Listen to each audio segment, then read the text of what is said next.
రీసెంట్‌గా మీరు చెప్పిన మాట మరొకసారి మళ్ళీ నిజమైందని చెప్పొచ్చు. అఘోరి అరెస్ట్ నేను చెప్పింది ఏ రోజు అబద్ధమైందమ్మా? ఏ రోజన్నా ఒకటుందా అబద్ధమైంది చెప్పు. అరెస్ట్ అయింది. అయితే తదుపరి పరిస్థితులు ఎలా ఉండబోతున్నాయంటే అఘోరి అసలు నిజంగానే మళ్ళీ సమాజంలో తిరగగలుగుతదా? అంటే ఇలాంటి వాళ్ళు సమాజానికి నిజంగా చెప్పాలంటే చేటు అంటే కరెక్ట్ కాదు.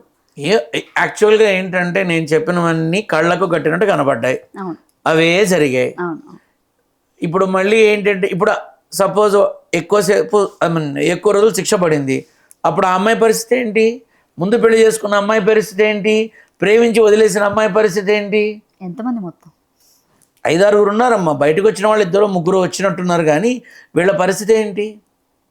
సో నేను మీ మాధ్యమం ద్వారా తెలియపరిచేది ఏంటంటే, నేను చెప్పినవి జరగడం అనేది కాదు, నారసింహుడి అనుగ్రహంతో నా నాన్న చెప్పిన ప్రతి ఒక్కటి జరుగుతుంది, జరిగి తీరుతుంది. ఇది జరిగి తీరుతుంది. భవిష్యత్తు ఏంటి?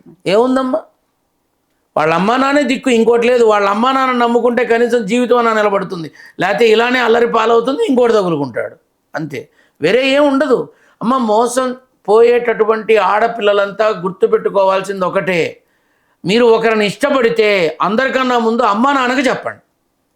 అమ్మా నాన్నకి చెప్పండి, వాళ్ళకి కూర్చోబెట్టి చెప్పండి, వాళ్ళకి అర్థమయ్యేలా చెప్పండి. ఖచ్చితంగా మీకు మంచి జరుగుతుంది, ఇదే నేను చెప్పేది. అలాగే చదువుకొని పాస్ అవ్వలేదని బాధపడేటటువంటి ప్రతి విద్యార్థినికి చెప్తున్నా, మీకు నిజంగా కష్టంగా ఉంటే మీకు ఏం కావాలో వచ్చి నన్ను అడగండి, నేను చెప్తాను. కనీసం వాళ్ళు ఏ రకమైన తొందరపాటు నిర్ణయాలు తీసుకొని ప్రాణాలు పోగొట్టుకునే కర్మ నుంచి వాళ్ళు దూరం అవుతారని ఆశపడుతున్నా. వర్షిణి కూడా ఇప్పుడు వాళ్ళ అమ్మా నాన్న పంచరం ఉండి వాళ్ళతో ఉండి వాళ్ళని అర్థం చేసుకొని వాళ్ళకి కావాల్సినట్టుగా ఉంటే కనీసం ఈ మచ్చన్నా పోతుంది కదమ్మా. ప్రపంచానికి మన గురించి మాట్లాడే టైం లేదు. నేను ఎప్పుడు చెప్తూనే ఉంటా, ఈ కంటెంట్ అయిపోయింది ఇంకోటి వస్తుంది మీకు అని చెప్తూ ఉంటా. ఇది కూడా అంతే. కాబట్టి ఇప్పుడు పోలీసులు ఇంకా ఎన్నో విషయాలు బయట పెడతారు.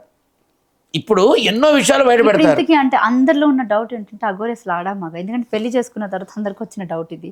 మోర్ ఓవర్ ఇప్పుడు ఆడ మగ కాని వాళ్ళు సహజంగా నపుంసకులు అంటాం, అవునా? సో వాళ్ళని ఈ మధ్య ప్రభుత్వం ఈ విషయంలో నేను రేవంత్ రెడ్డి గారిని చాలా గౌరవిస్తా. ఎందుకని వాళ్ళని కూడా తీసుకొచ్చి వాళ్ళకు ఉద్యోగాలు ఇప్పించి ఏదో సమ్ హోమ్ గార్డులుగా ఇప్పించి వీడు దానికి కూడా పనికిరాడు, ఖచ్చితంగా పనికిరాడు.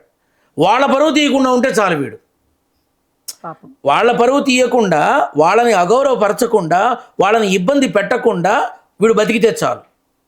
అమ్మ నిజాయితీగా చెప్తున్నాను, ఆ వేషంలో మగవాళ్ళు ఆ వేషం వేసుకొని చాలా చోట్ల మోసాలు చేస్తున్నారు, డబ్బులు గుంజుతున్నారు, నడివీధుల్లో వచ్చి బెదిరింపు చర్యలు చేస్తున్నారు చాలామంది. కానీ వాళ్ళు చేయరమ్మా. వాళ్ళు ఇస్తే తీసుకుంటారు, లేకపోతే వెళ్ళిపోతారు. అటువంటి గౌరవప్రదమైనటువంటి ఆలోచనలతో ఉంటారు. వీడు ఆ రకంగా వేసుకొని రేపు ఇలాంటి మోసాలు చేయకుండా ఉంటే చాలు.